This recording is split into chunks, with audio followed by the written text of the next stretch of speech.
Qualquer jogador sem rating feed terá como rating inicial o número 0, por se tratar de uma força desconhecida, não se sabe qual é a força desse jogador. E o rating permanece em 0 até que o jogador consiga alcançar a pontuação de 1400. Enquanto a pontuação não chegar em 1400 ou passar, o rating vai permanecer em 0. Vamos entender com um exemplo. Então, no primeiro exemplo, eu fui num torneio que vale rating feed, e eu tenho 0 de rating, e eu fui lá e joguei as 6 rodadas. Na rodada 1, 2, 4 e 5, eu enfrentei jogadores que têm rating feed, né? Mas eu acabei perdendo para todos eles. Eu só consegui vencer na rodada 3 e na rodada 6. Ou seja, esse é um indicativo que o meu rating ainda não bateu, a minha força ainda não bateu 1.400 pontos. Lembrando que 1.400 pontos é a pontuação inicial do rating feed, rating elo feed, né? Na quinta rodada, eu enfrentei um jogador de 1.412. Se a minha pontuação tivesse próxima a 1.400, eu teria pelo menos empatado, mas eu ainda não consegui nem mesmo empatar. Ou seja, o meu rating ainda não alcançou 1.400. Portanto, o meu rating permanece em 0. Agora eu vou mostrar um caso de uma pessoa que conseguiu abrir rating no torneio, valendo rating feed, né? No caso foi quando eu abri o meu rating, né? Então foi um torneio de 10 rodadas, onde todos os jogadores com 1.600 ou menos eu consegui derrotar. Ou seja, essa já é uma evidência que o meu rating inicial já estava acima de 1.600, porque eu não perdia nem empatava com ninguém nesse nível, né? Já ali os de 1.700, eu consegui algumas vitórias, né? Na nona rodada contra um rapaz com 1.747, eu também empatei com o de 1.795, mas eu também perdi. Por exemplo, a última rodada eu perdi para uma de 1.780. Ou seja, o meu rating estava ali mais ou menos próximo, estava acima de 1.600 e próximo a 1.700, né? Eu vencia alguns, empatava. Então, a lógica é mais ou menos essa. Daí tem uma fórmula matemática, que ela é extensa, ela é complexa, não vou passar aqui porque não precisa, mas eu acho que a lógica deu para entender, né? Claramente, o meu rating estava ali em torno de 1.700. E no cálculo matemático, ficou demonstrado que o meu rating estimado era de 1.688. Esse foi o meu rating inicial em 2020.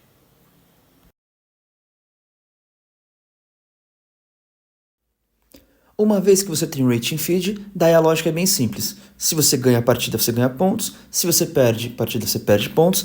E se empatar, vai depender da relação dos ratings. Vou falar um pouquinho mais sobre isso agora. O sistema Elo funciona com cálculo de probabilidade de vitórias. Então, por exemplo, se um jogador de 1.700 enfrenta outro jogador com a mesma pontuação de 1.700, a probabilidade de cada um deles vencer é de 50%, porque ambos têm a mesma força. É esperado que em, por exemplo, 10 confrontos, cada um vença 5 vezes. Essa é a perspectiva, é a probabilidade. Sendo assim, se ambos os jogadores têm a mesma probabilidade de ganhar, a pontuação também será igual para ambos. O jogador que vencer a partida receberá exatamente 5 pontos de rating feed, e o jogador derrotado perderá 5 pontos de rating feed. E o empate, ninguém ganha nada, 0 para os dois.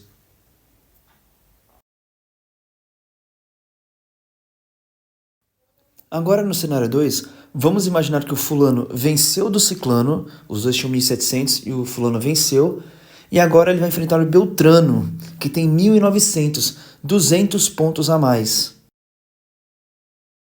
Alguém poderia falar assim, poxa, mas se o fulano ganhou do ciclano e os dois tinham 1.700 e o fulano ganhou 5 pontos, era para ele ter 1.705 agora e não 1.700. Acontece que a atualização do rating só acontece no último dia do mês. Então, por mais que você jogue 3 torneios valendo feed em um mês, o seu rating vai ser igual em todos. No último dia do mês, a feed faz a atualização completa. Ela faz a somatória de tudo que você ganhou e perdeu e atualiza somente no fim do mês. Portanto, o rating do fulano ainda é 1.700. Agora sim, estamos de volta para a partida do século, fulano contra Beltrano. Fulano com 1.700 pontos de rating feed e Beltrano 1.900 pontos de rating feed. Vocês concordam comigo que a chance do Beltrano ganhar é maior porque ele é mais forte? Ele tem 200 pontos de rating a mais? Sim, ele tem mais chance. Ele tem, na verdade, 75% de chances de vencer. Se eles disputassem 10 jogos, provavelmente Beltrano venceria entre 7 e 8, e Fulano venceria apenas entre 2 e 3 jogos. Nesse caso, a pontuação que cada um recebe ao vencer é diferente. Porque para Fulano é mais difícil vencer, ele é mais fraco, ele tem menos pontos. Espera-se que ele perca mais vezes, então a recompensa pela vitória será maior. Assim como para Beltrano, se ele vencer, ele, entre aspas, fez a obrigação, ele é mais forte, então ele precisa vencer. A pontuação que ele recebe é menor. Então vamos à simulação. Em caso da vitória do Beltrano, que é mais forte e que precisa vencer, de fato, ele receberia 2,5 pontos, enquanto Fulano perderia 2,5 pontos também. Veja que comparado com o cenário anterior, Beltrano ganha menos, porque era uma partida, entre aspas, mais fácil, e Fulano também perde menos porque era uma partida mais difícil. No caso, se a gente invertesse agora e Fulano vence, ou seja, ele consegue superar alguém que é mais forte do que ele, nesse caso ele ganharia 7,5 pontos. Já o Beltrano, que é mais forte, ele tinha que vencer e perdeu, ele perderia 7,5 pontos. E olha que interessante, no cenário de empate, lembrando que Beltrano tinha que vencer, no cenário de empate, Fulano ainda ganha pontos, ele ganharia 2,5 pontos, enquanto o Beltrano, que é mais forte, perderia 2,5 pontos. Pois é, o empate ele pode dar pontos para alguém que é mais fraco. Na verdade, ele quase sempre vai dar pontos para quem é mais fraco e tirar pontos de quem é mais forte. Interessante, não? Por isso, senhoritos e senhoritas que têm medo de jogar com pessoas mais fortes, agradeçam se você jogar com pessoas mais fortes, especialmente se for um torneio valendo Rating Feed. O pior pesadelo no torneio valendo Rating Feed é você pegar pessoas mais fracas, ou pior ainda, pessoas que não têm Rating Feed, aí você não movimenta. Essa rodada é uma rodada perdida. Agora, se você pega alguém mais forte, você está preparado, você vai lá e ganha, o seu rating dispara. Então agradeça, é uma coisa boa enfrentar pessoas mais fortes. Mas é claro, você tem que estar treinando, tem que estar preparado.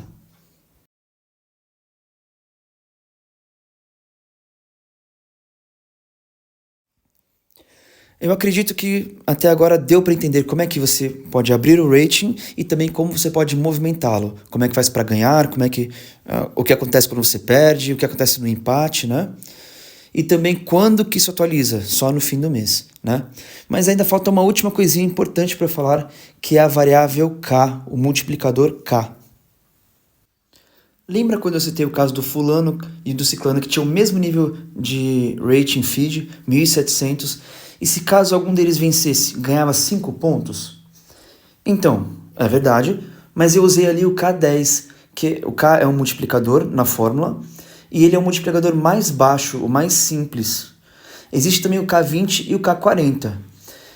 Se eu utilizasse o K40 na fórmula, então ao invés de 5 pontos a vitória valeria 20 pontos, 4 vezes mais. Seria um massacre, seria excelente.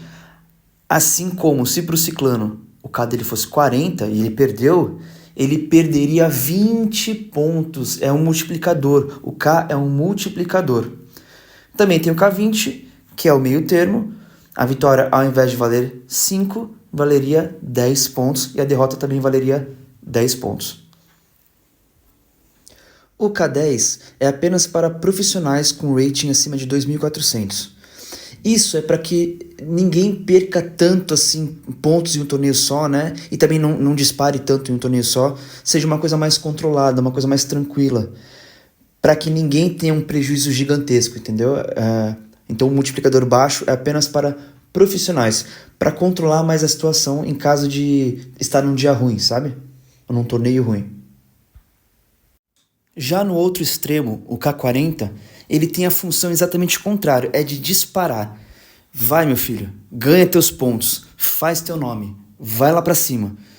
O K40, ele é para qualquer pessoa que tenha menos de 18 anos. Se você tem menos de 18 anos, então o teu K40 vai jogar que você vai ganhar bastante ponto, mas cuidado que a derrota também machuca bastante, né? E também, se você tem mais de 18 anos, o seu K será 40 nos 27 primeiros jogos. Depois o K cai para 20. Já o K20, que é o K intermediário, é o K que eu tenho, né? É para pessoas com mais de 18 anos e que já jogaram mais de 27 partidas, né? E também tem menos de 2.400 de rating feed. Então é o meio termo. Você não dispara tanto quanto com a 40, mas também dispara legal, né? É só se empenhar. E também você não perde tanto quanto com a 40. É uma evolução mediana, digamos assim. Uma evolução ok. É o meio termo. Agora, terminar com um exemplo prático, né? Peguei aqui uma página do Chess Results de uma jogadora que está jogando um torneio famoso, o torneio de Caiobá, né? E ela joga por Timbó. Ela não é de Timbó, mas joga por Timbó. Eu achei bem legal porque eu queria que vocês vissem como ela empatou com um jogador argentino de 2146 e como o K dela é 40, porque ela tem acho que 15 ou 16 anos, o empate já garantiu 16,8, arredondado, 17 pontos só pelo empate, porque o K é 40, tá lá em cima, né? Então ela empatou com um cara muito forte, 400 pontos a mais que ela, né? Então ela ganhou 17 pontos só por empatar, que é um baita resultado. Observação: não é porque o K dela é 40 que o K do adversário também é 40. O K do adversário é 20. Então o prejuízo que ele teve vai ser baseado com K 20. Aí depois ela jogou com um cara de 2.127 e ela perdeu, o que é natural. A jogadora tem 1.690, ela jogou com 2.100, né? Então ela perdeu, mas ela perdeu um pouquinho, perdeu 3 pontos, né? Mesmo com K40, ela perdeu somente 3 pontos, né? E aproveitar também e falar, se vocês verem ali no rating que ela ganhou ou perdeu, né? Tem uma estrelinha, tem um asterisco. Vale a pena comentar isso também. O limite de diferença entre ratings é de 400 pontos. Se a diferença for maior, como é o caso aqui, trava em 400. Então, se você enfrentar uma pessoa 1.000 pontos de rating maior que você, a diferença vai ser considerada apenas 400. Porque senão aí é muita distorção, né? Você pode acabar ganhando 200 pontos, não dá. Então, o limite de diferença para o cálculo é 400. Mesmo que o limite seja maior, trava em 400. Então tá aí. Acho que eu falei tudo sobre o rating. Se alguém tiver alguma dúvida, pode perguntar.